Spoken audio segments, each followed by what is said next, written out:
Good morning, ladies and gentlemen. Let me start by congratulating the Sri Lankan Navy through the Commandant for the successful hosting of the 7th Dialogue. I also wish to thank them for their generous hospitality and arrangements extended to the IMO.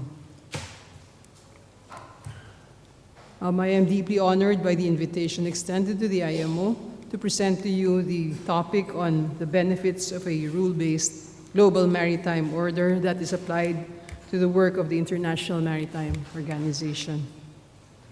Have you ever wondered how the everyday things you use each day get to you? The smartphones in your pocket, the laptop on your desk, TV in your home, the petrol in your car, or the fuel which powers the light in this room. It will probably occur to very few of us that shipping had anything to do with it, yet every one of us here owes a debt of gratitude to that unsung industry on which our global community relies on, which is shipping. Shipping affects us all, no matter where in the world we may be. If we look around us, we are almost certain to see something that has either been or will be transported by sea, whether as raw materials, as semi-finished components of a bigger product, or finished goods ready for consumption or use. Now, despite this, very few people have any idea how much we rely on shipping for our everyday needs. No shipping, no shopping, as aptly put by one of the speakers at the WMU Global Leadership Conference in Malmo back in 2014. The inability to recognize the importance of shipping is a huge disservice to the industry that quietly and efficiently, day and night, never pausing, never stopping, keeps the world turning and keeps the people of the world fed, clothed, housed, and entertained. This is the reason why the theme which IMO has chosen for World Maritime Day 2016 is shipping, indispensable to the world. Shipping is the only truly cost-effective and sustainable means by which countries can sell what they produce and buy what they lack. All people rely on ships to transport commodities, goods, and products which we all depend on. Shipping is the backbone of the international trade and the global economy. Shipping is also the most international of all the world's great industries. The ownership and management chain surrounding any vessel can embrace many different countries. It is not unusual to see ship designers, builders, repairers, owners, operators, shippers, charterers, insurers, classification societies, officers, crew, and recyclers, all of different nationalities, and none of them from the country whose flag the ship flies. It is in recognition of this reality that a clear framework of international standards to regulate shipping is important, standards which can be adopted, accepted, implemented, and enforced by all. A common approach to shipping allows ships to ply their trade around the world with uniformity and predictability, and countries receiving these ships can be confident that in accepting these ships, their safety, security, and environmental integrity are not put at an unreasonable risk. IMO's main task has been to develop and maintain a comprehensive regulatory framework for international shipping. It is a framework based on rules that addresses issues affecting the overall efficiency of shipping, or a rule-based approach. The framework is centered on IMO's mission to promote safe, secure, environmentally sound, efficient, and sustainable shipping through cooperation. This mission is pursued through the adoption of maritime regulations containing the highest practicable standards for maritime safety and security, efficiency of navigation, and the prevention and control of pollution from ships, as well as through consideration of the related legal matters and effective implementation of IMO instruments with a view to their universal and uniform application.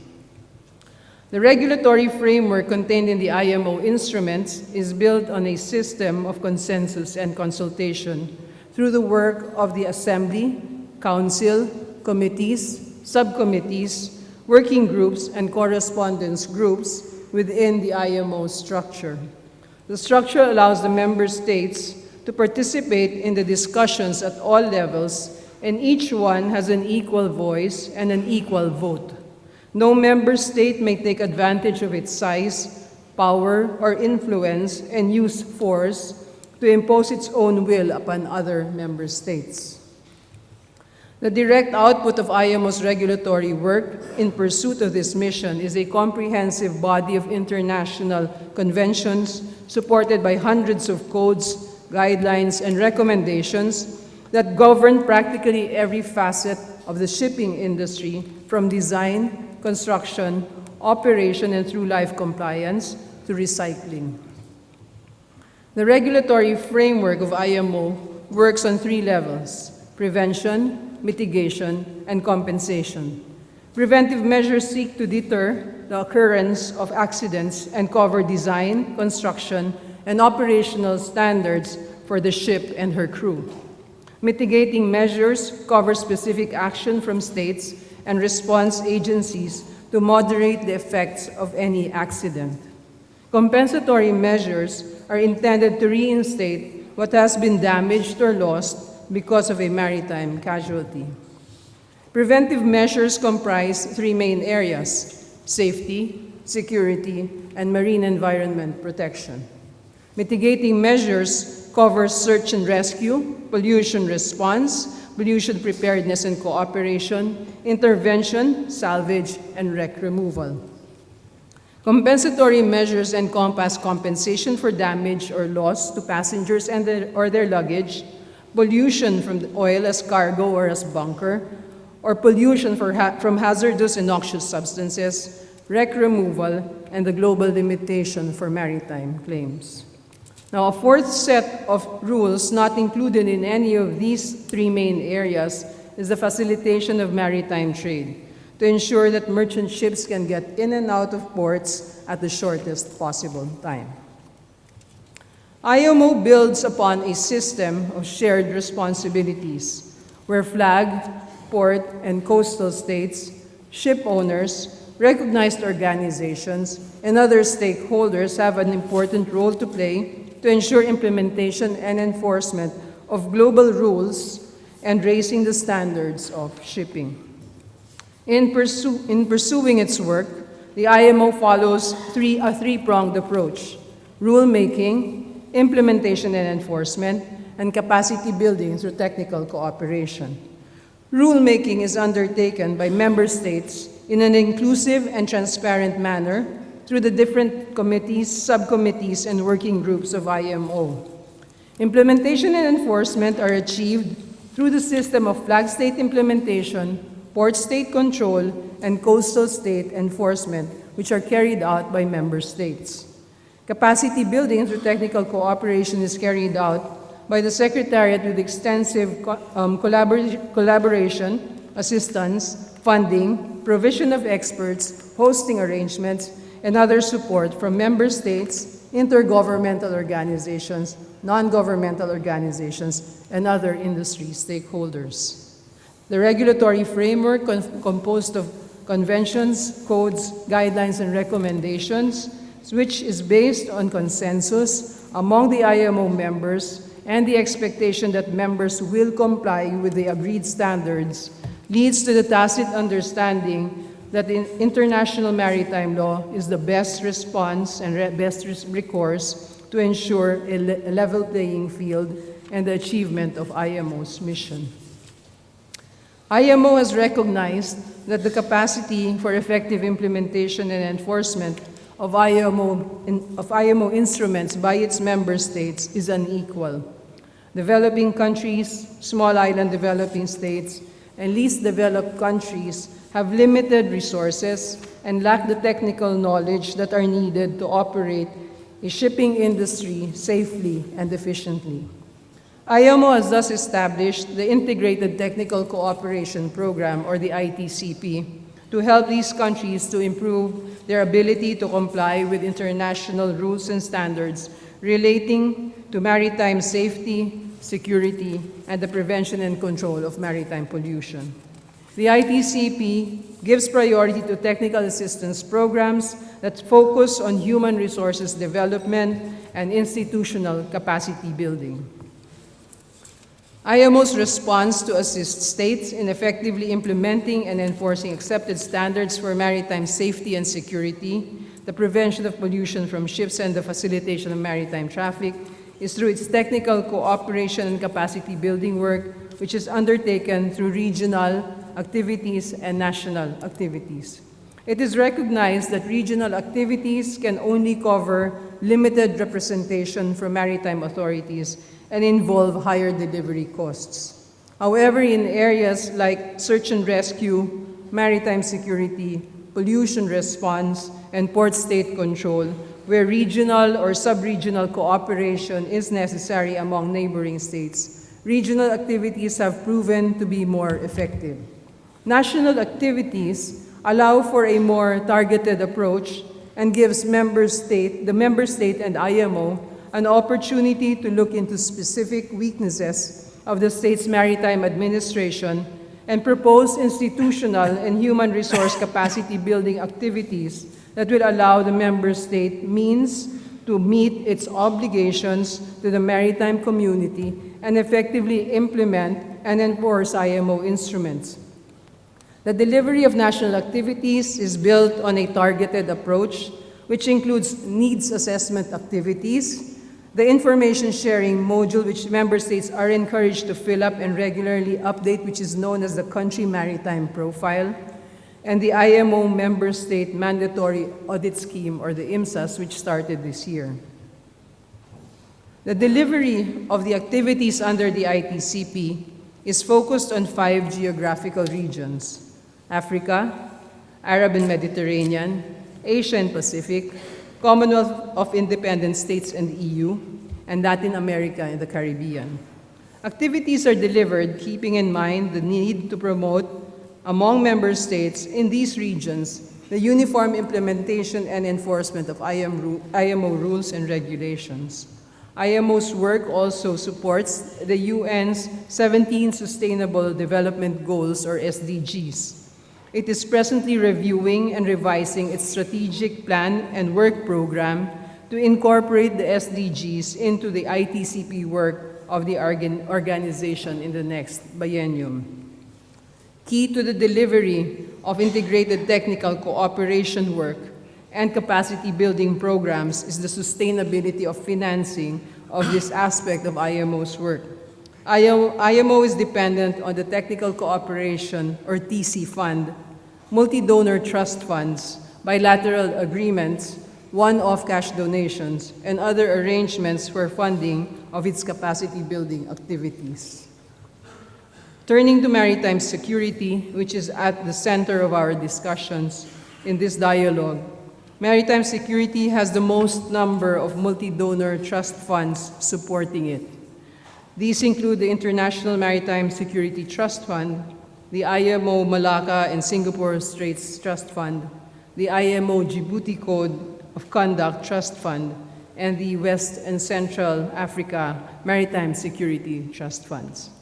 Realizing the importance of maritime security, these trust funds have been created by IMO from funds received from donors who have expressed interest in supporting maritime security. These funds are specifically devoted to the delivery of capacity building activities on maritime security. Apart from this specific support for capacity building in the area of maritime security, IMO has also created regional arrangements like the RECAP Information Sharing Center to enhance maritime security. It has also agreed on the Djibouti Code of Conduct as the framework for capacity building to counter the threat of piracy in the Gulf of Aden and the Western Indian Ocean. IMO has encouraged communication, cooperation, and coordination, and has supported the creation of 3 information sharing centers in Dar es Salaam, Mombasa, and Sana'a. With the support of the member states of the Djibouti Code of Conduct and other partners, it has built the Djibouti Regional Training Center to support capacity building activities.